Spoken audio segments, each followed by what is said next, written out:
I mean, sis, it is ridiculously cold. It is, as my New Yorkers and Chicagoans say, brick. Brick. You ever heard that? No, what does that mean? I don't know. They be like, it's so brick outside. I mean, is it like it's cold to the bone? It's like cold to the bone. It's another way to say cold. I mean, it feels like Chicago. I mean, and speaking of them, they're at -17 right now. I'm like, whoa. I mean, I lived out there for 7 years, and when I was watching the news this morning, they were just saying how this is the coldest it's been in a long time. Like, people legit saying they've never felt Chicago like this. Now, that's saying something. That is saying something. Because have you been to Chicago during the winter? Last December, went to check out Jay-Z, and it was like 5 degrees. Yeah. You know, I mean, just walking from the arena to get a lift was like ridiculous. I remember slathering Carmex on my face. Ooh, you said slathering. Just so that the wind wouldn't cut me up. Man. It gets that cold. I'll have to say. It's feeling like Chicago out here in Columbus. Absolutely. And if anything, this is about the time that we have to put on that extra layer of skin. Right now. They say lean, the Vaseline, but whatever it may be, castor oil, whatever, natural, however you want to go, however you want to do it. But that definitely you definitely need that extra layer on with the thermals and the things like that. But first of all, you know, thank God that we are here to experience, make us feel alive. It makes us feel alive. I'm grateful. I'm grateful. Absolutely. I'm grateful. I want to thank you because, man, I just have been a fan of your music, especially way before I even knew you, but just following you from the Confest and things like that. And I want to take the time to officially thank you for allowing us to use Wilderness on the Mind Body Gym podcast. Like, it's so fitting, and I don't know where you were when you decided that you wanted to put that out there, but it's perfect because, as Brene Brown says, we're all out here braving the wilderness and finding that light on the path. So without further ado, Renee Dion, I would ask that you share this thing about how fitness saved your life. But before we get started with that, can you read just a story that we have of one of our ladies who is incarcerated at this point, but she used fitness to save her life and to weather her storms. Can you read that story? Absolutely. All right. Carrie's story. Growing up in a very active family, fitness was a staple for us. As I began to get older, I began to rebel. I wanted nothing to do with fitness. I became a teen with a disorder and an awful outlook on life. I began to break the law, then went to prison as a teen. Fitness was the only thing I was able to hold on to. I began teaching in the high security unit I lived in, and I've continued in one form or another 15 years later. I now see if I didn't have a history of fitness with my family, I would not have made it. My grandparents, now 79 and 80, work out daily still. I could show them by living well that what they did for me meant the world and saved my life. I intend to pay it forward every day for the rest of my life to help teens not end up where I am. And while I'm here to give women hope of another day. Wow. What's the quote that she says she lives by? Knowledge is power. When we know better, we do better and can live authentically. Wow. How does that resonate with you? You know, this quote,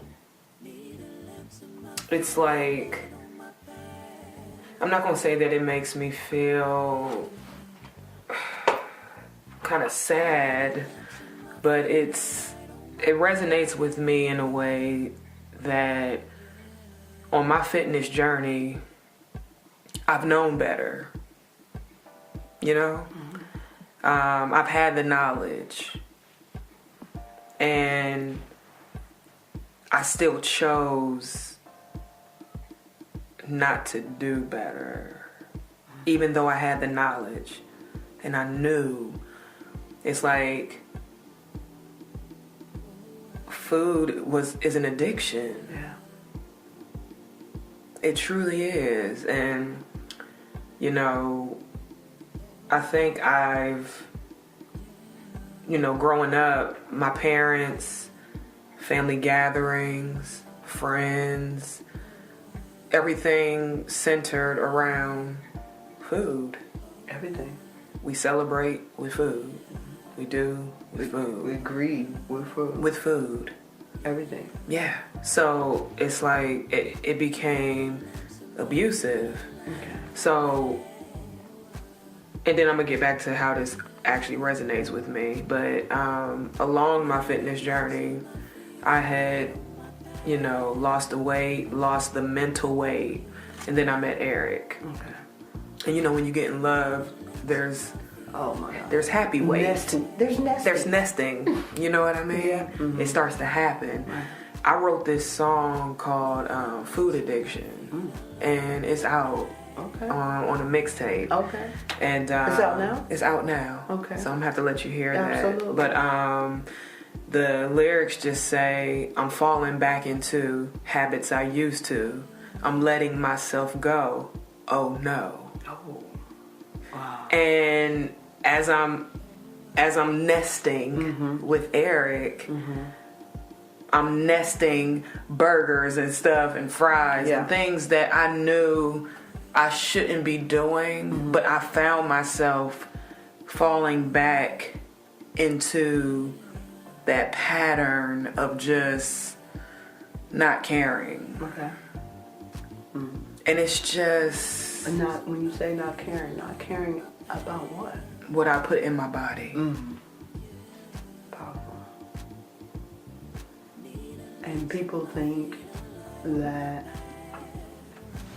it's just food. It's not really doing anything. I mean, I'm just putting this in here. It tastes good. Yeah. I feel good. Yes. And then later on, we realize that you don't feel so good. Right. And her story resonates with me in the simple fact that when I was at my goal weight and mental state, I felt free. That's what I'm talking about. I really did. I mean, there wasn't a lot of doubt going on in my head, and I had clear thoughts. I had a routine, ritual every morning, and I knew what I was going to eat because I knew what it made me feel like, and I wanted to feel good all the time. When I was really consistent, back then before I met you in a second ditch, but her story resonates with me because I understand when she says, if she hadn't had a history of fitness with her family, she wouldn't have made it. Wow. And I understand that, without fitness and without me really digging deep again, getting into it, I'm not going to make it, Yeah. So, what was the thing that made you change it up to say, you know what, my health is becoming my needs to become my priority, and why?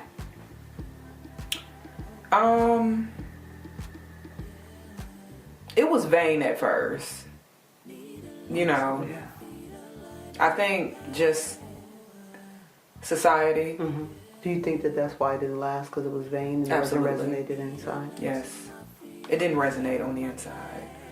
Although I felt free, Yeah. I still, I think, didn't do the mental work after I dropped all the weight, and I didn't work So having that on mindset change. Yeah, the new Renee. Okay. I didn't prepare for what was going to come, after the weight loss. And say your question again. It was just like having that positive mindset. Like, what was it that made health a priority for you, and why? Was Speaking it the of tour? now or yeah, then? now. Oh, wow. Was it the 75 city tour? It was. It was the tour. Like, knowledge is power. Okay. When we know better, we do better. Okay. And we can live authentically. Okay. So, I already know that, and I knew before the tour came, I said, I have to do better with my fitness. I gotta drop some weight, because if I get out there and, you know, and I'm carrying all of this, not just physical but mentally and mentally, it's something is going to break down. And, you know, being out there, you know, carrying physical and mental weight, it wasn't the greatest at times. Yeah. It wasn't. So how did you maintain that positive attitude and stay motivated? The only thing I could say about that is I maintain that positive attitude because this is what I've been called to do. Ooh. You knew it was your calling. I know this is my calling. Yeah, and so they say that anytime you start to get on that path, you know you're going to be met with resistance. So you knew it. I know it. Well, you know, and that's what keeps me going. That's what keeps me just at an even space. Okay. When opposition comes in my life, when I'm at my lowest mentally, when I'm just not in the best of places, the first place I run to is music. I create. And that has been the pattern of my life. I'm pretty simple. Right. You know, and since I was a child, my parents would allow me to leave and go over friends' house, all of my friends were producers. So you just making music. Yeah. Being creative. So I've always created. When I felt depressed, when I felt whatever, I ran to that. So how I keep a positive outlook is just knowing that this is what I've been called to do, heavy or light. Wow.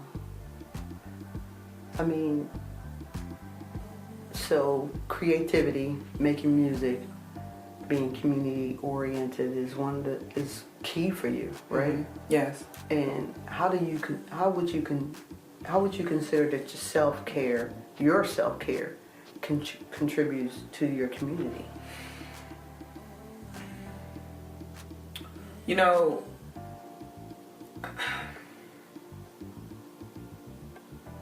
I want to do a better job at my self-care. Okay. So one thing that I've been very intentional about doing since meeting you and, you know, becoming a part of the Personal Fitness Navigator family is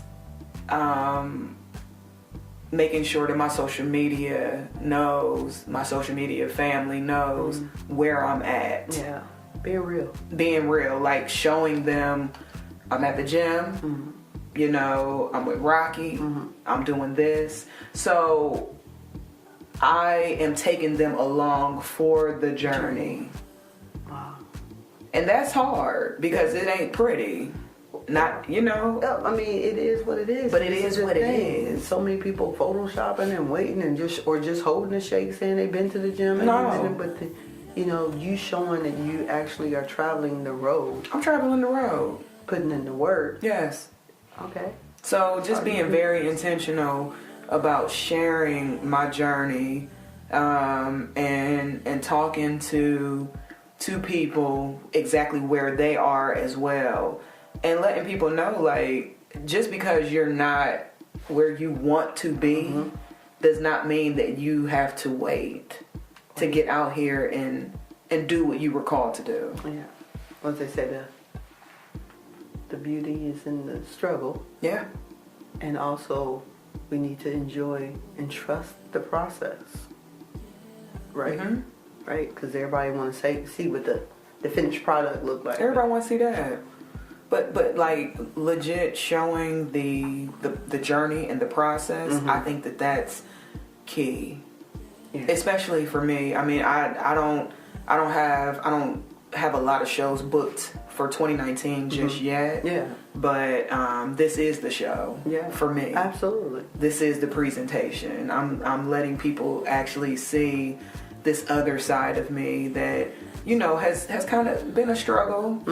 I've started and stopped, but I want people to see that. And I want them to dialogue it when I'm not around. I want them to talk about it. And I want them to just, you know, be like, well, what's she doing? How? And then, you know, but I'm going to keep on sharing because we're going to get there. Absolutely. So, like, what do you think that people, if you had one word, what is it that people lack most in their life? Patience. We want it right now. Right. Patience. We want it right now. We want it right now. And the more that like social media is in, you seen as you want it like it's yesterday. Just ridiculous. You know. Like yesterday. Patience is, you know, the music tells us to live fast. Die young. Yeah. Literally. You know, when you drive down the street, you see fast food. When you are, you know, perusing about healthcare, everything is quick. Take this, quick.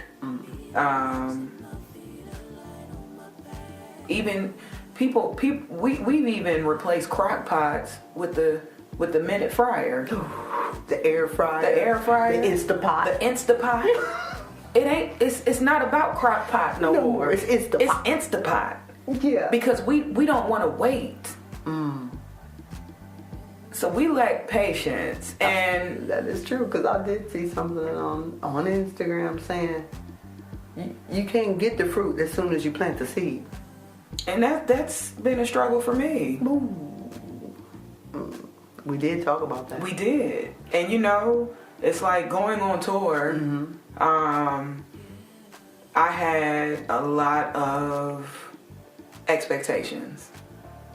Coming back home, I was like, okay, I know I'm here from XYZ. Something's going to transpire. But it hasn't. But the seed was planted. And I have to keep that in my head. And keep that soil that the seed was planted in. Exactly. In a positive environment. Exactly. So there we go. Okay. Because if you start toiling with it with all the negative thinking, it's not going to grow. It's not going to grow. Yeah. It's not going to grow. So I think we as a people just lack patience. Yeah. And social media. So true. Social media makes it even worse. With that being said, it's like, I know you're saying you're a very creative person, which we obviously can see, and you hang around a lot of creatives. What is it that sets your soul free? Like freedom on the soul level. What sets my soul free is when I hit a place on stage when I just don't care. When I have literally just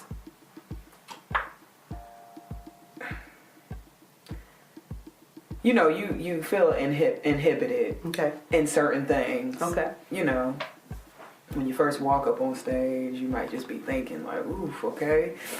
All eyes on me. All eyes on me. But then there comes a place, there's like this place when you're singing and you just stop caring and you're just free and your face is tore up and you're sweating and it's just that moment when the crowd is with you, you're with the crowd, and it has nothing to do with what you look like, and sometimes even what you sound like, because, you know, it's just a moment where we are transferring energy and the freedom is in the room. It's like at church, when they say the spirit is in the room, God is in the room. Church. That's that moment that sets my soul on fire, when I've just given into the moment and I don't care. Yeah, that moment right there. That moment. That time. And I'll even bring it home when I'm working out, and, you know, we chat. We do. But there's always a moment in the workout where focus comes. And you might be lifting something heavy, but all of a sudden it feels light. Because you've overcome that resistance. And you pulling, and you going, or you running, you're doing high knees, and then something just takes over.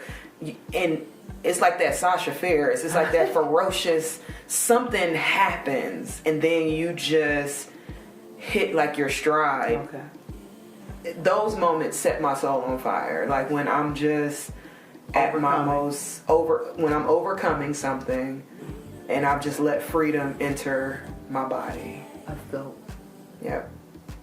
I've been to your shows, and the audience that you attract, the people that are there, it is a transference of energy on a positive note, like uplifting, and everybody that came to see you want to see you win. They want to hear what you have to say or don't say. Right. And they want to see you stomp, shake your tail feather, all of that. Tell your jokes. I've been there. It's been great. And it's dope to see that. I appreciate that. Thank you so much. That's the type of audience that you bring about. And I don't want to say audience, man. I'm just going to say straight soul supporters. Yes. And because they're my family, they're my friends. I love everybody. And what you just said just turns into church, because if they didn't know you before, they know you then. And I know that you talked about the experience of going into certain places on tour. And you were like, whoa, where am I? Yes. I mean, we walked into places. What city and state was that? Laramie, Wyoming. Okay. So we walked in, and we were the only black people in the room. And, you know, there was a little resistance. We could feel, it's like the walls just kind of like started creeping in, you know, like we all got a little closer. It's like everybody was just like we all were in each other's face. Okay. And so we went into our corner, we set up. I looked at the boys and I said, this is nothing new. This is what the tour has been. So let's just be free tonight. Like, let's pray, and then let's just do what we've been doing. Set up, got everything going. By the end of the night, the crowd was an inch from our faces. And drawn in, dancing. We were dancing with them. They were dancing with us. They had another DJ that was supposed to play. They wanted us to keep going. I mean, it was such an incredible experience. Shout out to Laramie, Wyoming. I need to get back there. Okay. I couldn't believe it. And the place was called Buckhorn Bar and Saloon. So we were already like, okay. Yeah. We didn't know what this was going to be, but it was everything. So what's next? Well, 2019, I am trying to release as much music as possible. So I'm about to put out a small EP, 4 songs, for Valentine's Day. What is it? Sonic Chocolate. Oh, Sonic Chocolate. Pretty sexy stuff. You know, this album, and I haven't, you know, you get the exclusives. Okay. So this album for me is coming from a place of traveling with my spouse. Okay. So traveling with my spouse was hard because there was a huge lack of intimacy. You know, we were working. Plus, you was with the fellas. And we were with the fellas. Some nights we had to share a room with the fellas. Yeah. So, and now coming back home, we live with my parents. Yeah. So, it's just, these songs have poured out of me about deep love, and I can't wait to share it. You know, it's just... Sonic Chocolate. Sonic Chocolate. That's just So, and then midway through the year, I'm going to be working on a meditation CD. Love it. Yes, I cannot wait. I've already started the process on that. And then I have another project named Merlot. It's a band, and we are working on an album as well. So due to drop this summer. So all right, super excited. And some more traveling, of course. Yeah, we're gonna do a small little tour, but that's it. Big things for Renee Dion. I'm trying. Music in 2019. That's why I heard that. So, Yes. you know, we're gonna bring this to a close. If you had a mantra, right, that you live by, what would it be? My mantra.